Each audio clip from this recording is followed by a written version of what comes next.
Hello, and welcome back. I'm a numbskull. I'm the numbskull.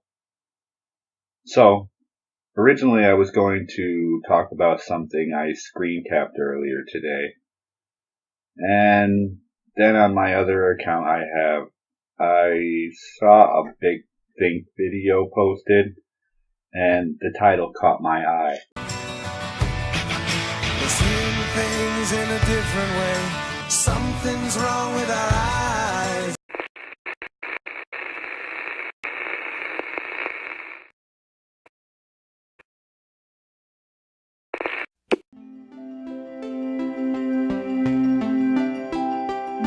Why diversity is more important than meritocracy. With a caption at the beginning of the video that says, "We tried meritocracy. It failed." In my experience, most CEOs and boards get the power of diversity.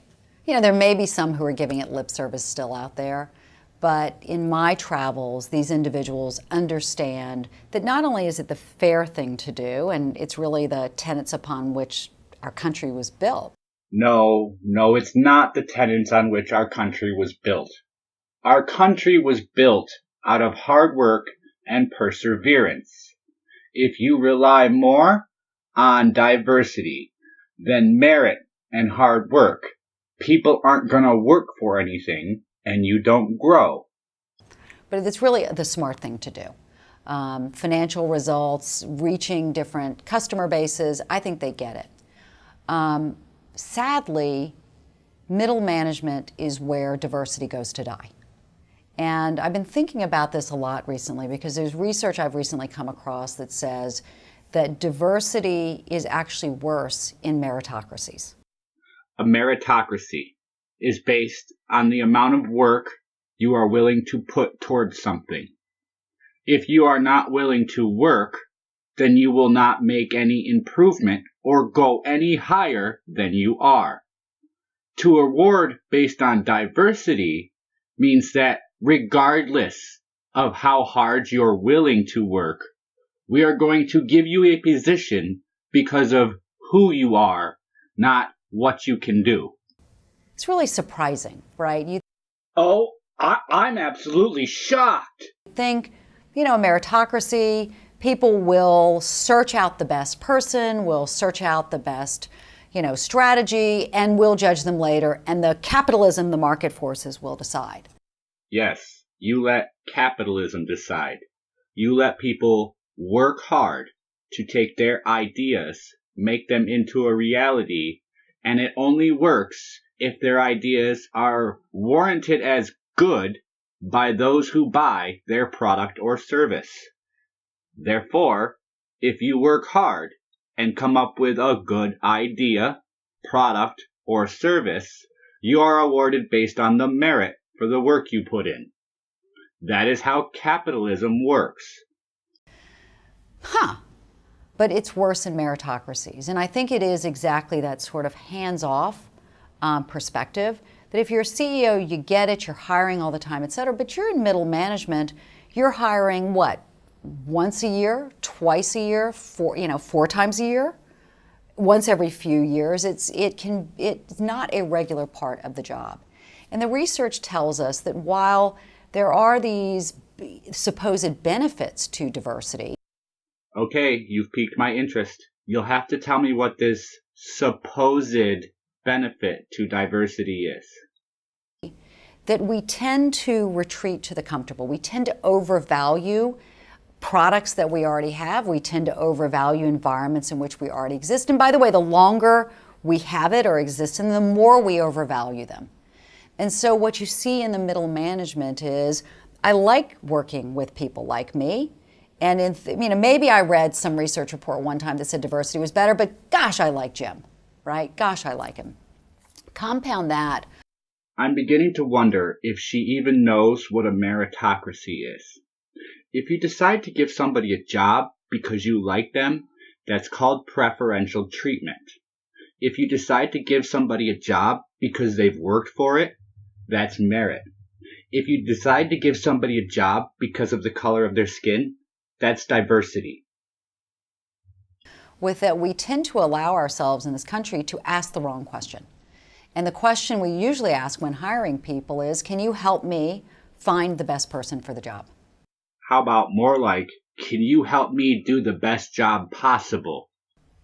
The best person for the job, our cognitive shortcuts, is typically someone who reminds us so darn much of ourselves. Whereas what we should be asking is, can you help me fill out the best team, right? Build the best team with diverse skill sets, etc. So as a CEO, my advice is changing. My advice is to often override the meritocracy. That this desire to let your managers manage, honey, we tried it, right? Nothing more meritocratic than Wall Street, and look what happened there. You work to get where you are. You want to be where you're going. If somebody doesn't want to be there, why would they be there? If somebody is not there, why would you assume that they should be just because of the color of their skin? It's kind of annoying. Most homogeneous of environments and, financial crisis. And so to put metrics out there, to pay managers on diversity is, I think, the only way to drive it. And as for the old diversity committee, which you sort of did that 10 years ago, and look, we're working on diversity because we have it. If you've had something in place for 5 and 10 years and your diversity is not moving forward, it's time to stop it. You're right. We need to stop it. We need to stop looking at diversity and look at who is doing the job. Is the best person doing the job, or are we giving the job to somebody just because he's different than those who are already doing the job? It's time to do something different, to change the Tired Mentoring program into a sponsorship program, to set those quotas, I know we hate the word quota. Quotas are designed to have a goal to meet or exceed to achieve what you're after. Yes, businesses realize that different people have different opinions. The experiences of your life, not necessarily the color of your skin, will give you those differences. You should be hiring based on how hard somebody is willing to work. And if a demographic of people is not willing to work as hard as another demographic, that is not the fault of meritocracy. To set those goals, to pay people on those goals, to try to do something that's different. P.S., it's not a pipeline issue. It's not a lack of talent issue. There are plenty of women, there are plenty of professional women, there are plenty of people of all kinds of diverse cognitive perspectives out there. Yes, there's tons of diversity, different education levels, different experience levels, different sexualities, and all of that other crap. But it's about whether or not the person, the individual, is willing to put forth the effort. It's not just bringing them in and letting the organization work. The organization is working against you.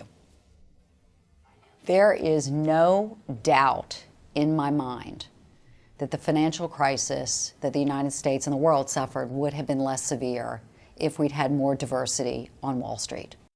In your mind. Do you work on Wall Street? Did you hire anybody on Wall Street? I didn't exactly look into you or see what you were a CEO of. But in your mind, this is all your opinion. There's no doubt. We know this intuitively if all of us think about those cavernous trading floors where the individuals populating the trading desks looked the same. That if those had been, incredibly diverse, sort of the United Nations of every different kind of person you could have, we intuitively know that the crisis would have been less severe. We intuitively know that if there were more women at the senior leadership tables, that the crisis would have been less severe. And not only do we know it intuitively, the research tells us this. The research tells us that homogenous teams tend to overtrust each other. And that's what you want in the workplace.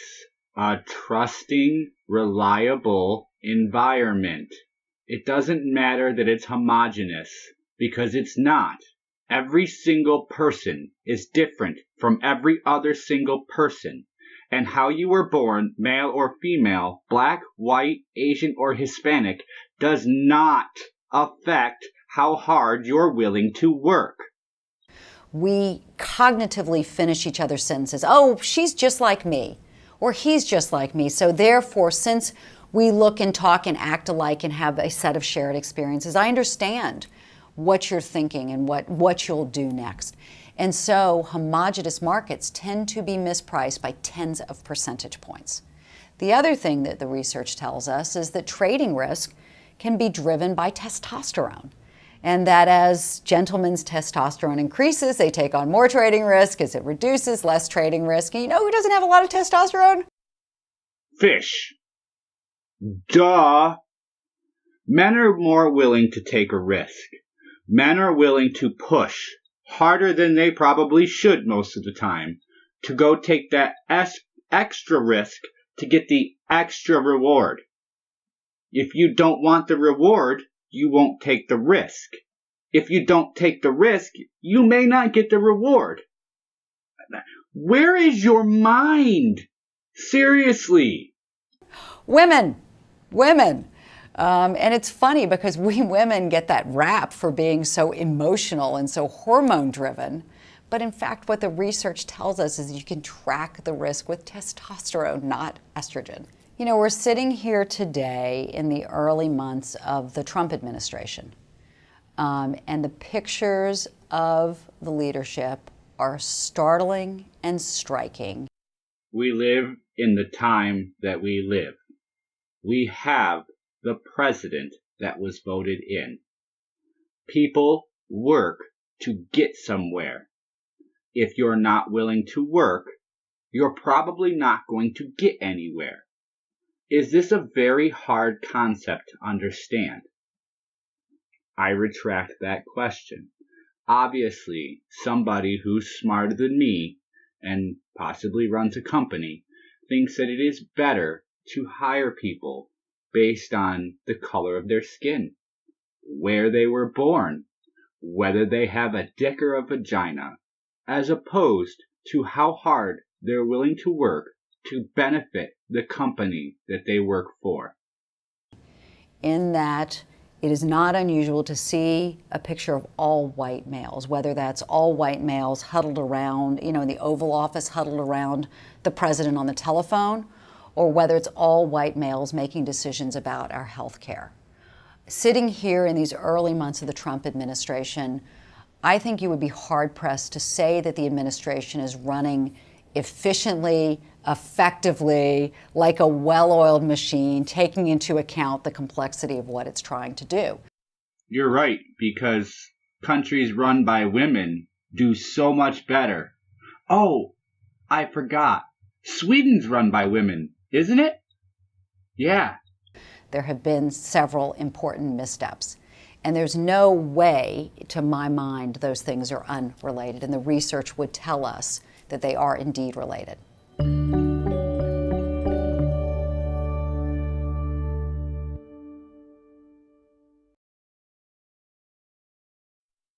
So, I'm not sure what I just watched here, but I am sure it was a big load of garbage.